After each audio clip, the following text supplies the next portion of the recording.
This message is for the European Union citizens.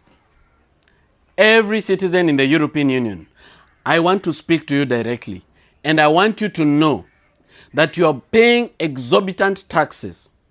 Some of it is coming through the European Commission to assist projects in Africa, especially in this country where I am called Kenya, in East Africa. But that money is being stolen by corrupt politicians, government officials, with the approval of the European Union delegation to Kenya. And I'll give you two good examples. And you can look for this information yourself. There is a county in Kenya called Kwale County. It is in the coast of Kenya. That county received your taxpayers' money.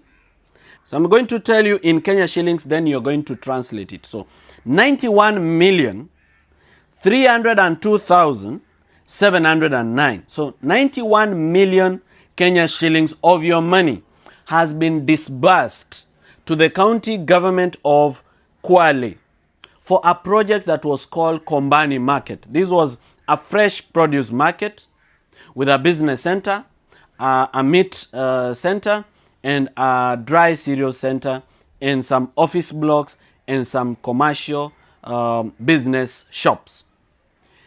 This money, part of it has been stolen. In fact, almost half of it has been stolen. The contractor that was contracted to do this job was not paid this money. As soon as it was disbursed from the European Union to the county government, it was misappropriated and the money was stolen. Today, that contractor is in court trying to fight for justice. Yet this money has been stolen. Now, on top of that, for that market, there was a purported tax exemption of 16%, which amounted to about 16 million shillings. This tax exemption was not given to the contractor at the beginning of the project. It is after the contractor has finished building that he knew there was a tax exemption. And that money that had been set aside for tax was stolen. 16%, almost 16 million shillings. You also gave 100 million shillings for a banana processing plant in a county in Kenya called Taita Taveta County. And I want you to know, you European Union citizens, that that money was stolen. Now, should you continue paying exorbitant taxes in the European Union to assist Africa, where you are only enriching corrupt politicians to buy beach property, to use the money to strangle human rights, to use the money to hire criminal gangs to kill activists, to abduct people who speak against corruption? Is that the reason why you pay taxes? And is that the purpose for which you donate money in form of grants to Kenya? The answer is a resounding no.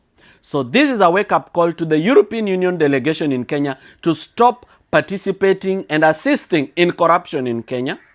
This is a wake-up call to the European Union Court of Auditors, because the European Union Commission has a court of auditors who should be doing this job. It is not my job to go through these records. It's their job to make sure that your money is accounted for to the last penny. And in the next few weeks, I'm going to show you different projects that were funded by the European Union Commission in Kenya, where money has been stolen by politicians. They bring their children to study in prestigious universities in the European Union. They even buy property in the European Union. They have bank accounts in the European Union where they've kept money stolen from our country while our people are poor, sick, drinking unsafe water, unable to go to school, in this same country where people are billionaires out of stealing your money that you donate to our country. Wizi, bila, kazi in Swahili means theft without work. Mimi ni Mkenya na wewe ni Mkenya kama mimi. Hapa ni home. Kenya ni nyumbani. Tumezaliwa hapa na tunalipa ushuru. Hii ushuru tunalipa inanunua bunduki, inanunua risasi, inalipa polisi mishahara including DCI na NIS. Tunawalipa ili watuchunge mimi na wewe. Hatuwalipi ili watuue. When the security organs of the nation for which we pay taxes from our pocket. When we buy something at the shop, when we pay token, these taxes is supposed to be used to buy security equipment and software to protect you and me. But when the Criminal Research Intelligence Bureau, instead of collecting data on criminals, is collecting data on people who are opposing the government or opposing bad governance, ili watafute wauawe. When information of the tokens that you pay kwa KPLC inatumika kwa identify plot number yako, ili watu wakuje kwako kuku-abduct kuenda kuuawa, then we are losing our direction as a nation. Mimi kama Morara Kebaso, I stand against illegal abductions. Kama kuna Mkenya yeyote ambaye amefanya makosa, kama kuna Mkenya yeyote ambaye ako na hatia, apelekwe kotini kama watu wengine wanapelekwa kotini. Nobody should be abducted and found killed, floating in a dam or cremated. They cannot kill us and lead us. For me, I refuse to buy fear. I will not be intimidated. Even with the pointing of a gun, it will not be a reason for me to keep quiet. Therefore, I am speaking directly to the President William Ruto and all security organs beginning with the National Security Council. Tafadhali, mumepewa jukumu na Wakenya, tunawalipa, tunalipia gari zenu, tunalipia health insurance yenu, tunalipia entertainment allowance yenu, tunawalipia credit, tunalipia bunduki, tunalipia risasi. The reason we pay for those things is so that you protect us. It's not so that you kill Kenyans just because they are expressing themselves. I want to take this opportunity to thank every Kenyan that has supported us in terms of finances and in terms of resources. Those people who send the little that they have on our M-Pesa, we are really grateful to you. You are the reason why we are able to travel all over the country. Remember, in a day we can use almost half a tank, if not a full tank of petrol because of the distances. But we are really grateful because you've really held our hand. You are the reason why we get a place to sleep at night. You're the reason why we get food to eat for the whole team. You're the reason why we have security to stay safe as we do this. All the good work that we've been able to do is courtesy of your generosity, and it is because you decided to give. I know many people may have trolled you or made fun of you because of your giving, but we just want to be grateful and thank you that you decided to support us and to hold our hand, because the leadership that we want to see in our country, we have to invest in it. Not just our emotional support or our political support, but even our resource support.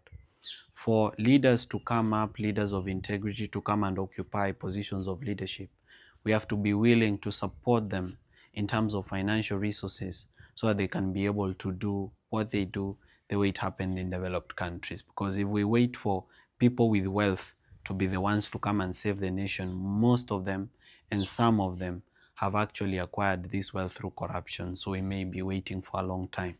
But if we support leaders to come up from within our communities and even support them in terms of resource and finance, I'm sure our country will change na ninaamini itabadilika. Kwa hivyo, this is for you. Thank you so much. God bless you. Whenever you have an opportunity, whenever you have a little to spare, we are really grateful. My name is Morara Kebaso. I'm the leader of the Inclusive National Justice, Economic and Civic Transformation Party of Kenya, which is also known as the Inject Party of Kenya and the Kenya Ni Home movement. And today I've been saddened after watching a video of Bruce, who was sodomized in a very sad event in Mombasa. 25-year-old Bruce John, who goes by the name Chawa 001, was abducted and sodomized on the September 12th of 2024. He was picked up by more than 20 people from his home, some of whom were county officials, allegedly to go and apologize to the governor of Mombasa, Abdul Somad Sharif Nasir, for criticizing the county government of Mombasa. The gentleman was instead not taken to Tamarind Hotel, where he had been told that he would apologize to the governor, but was instead sodomized in Miritini area and later dumped near Mwakirunge dump site. This is a very sad event, and much as some of the suspects have been arrested and charged in court, we cannot be a country where we only arrest the small fish. The Inspector General of Police, Douglas Kanja, should come out clearly and tell the nation whether the governor of Mombasa, Abdul Somad Sharif Nasir, is above the law. These people clearly did not do this evil act by themselves. This was a coordinated attack against the Constitution and against the freedom of expression, to pick up a young gentleman in his 25 years, full of dreams and full of hopes, and to destroy his life by turning him on his back and sodomizing him in a very, very sad event, which I've watched on video, and I've been unable to watch it twice. I'm under a lot of pain and anger after watching this video, and I believe this is the feeling of most of the Kenyans, and therefore, I would like to issue a statement and state as follows.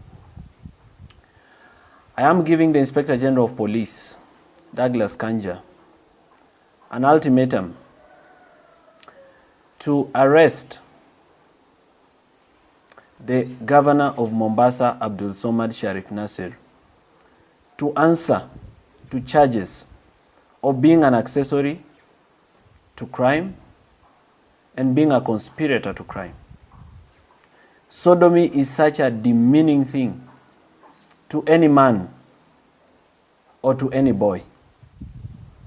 It destroys a person's life and their dreams and their hope of ever living a normal life again.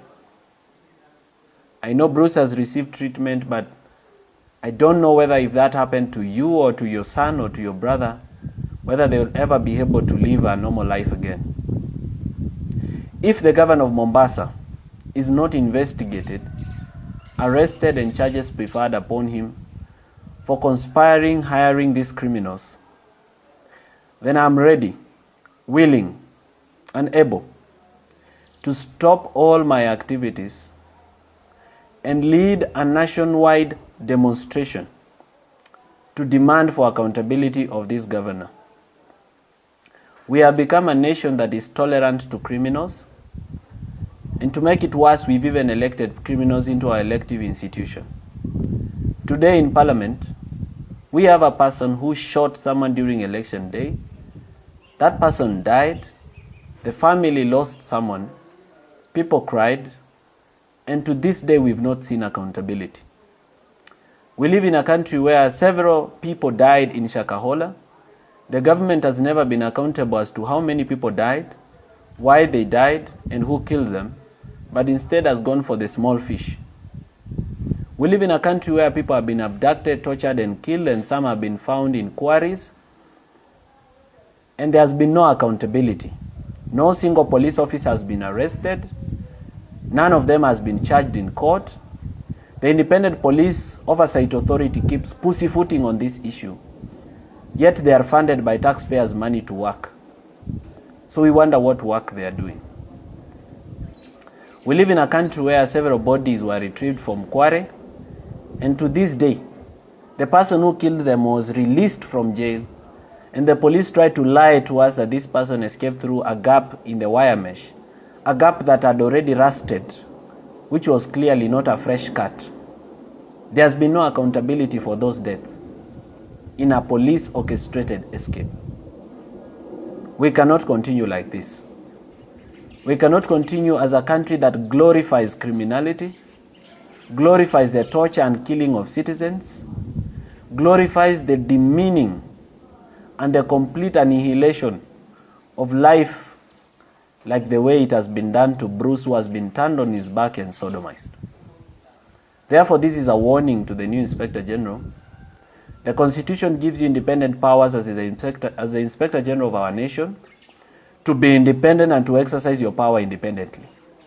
If you are unable to do so, I would like to let you know that you drive public money, you sleep in public money, you eat public money, the uniform you're wearing is public money, the gun you have is public money, The bullets you have are public money. The public even buys you airtime. If you are unable to work, your tenure is going to be the shortest tenure of any Inspector General.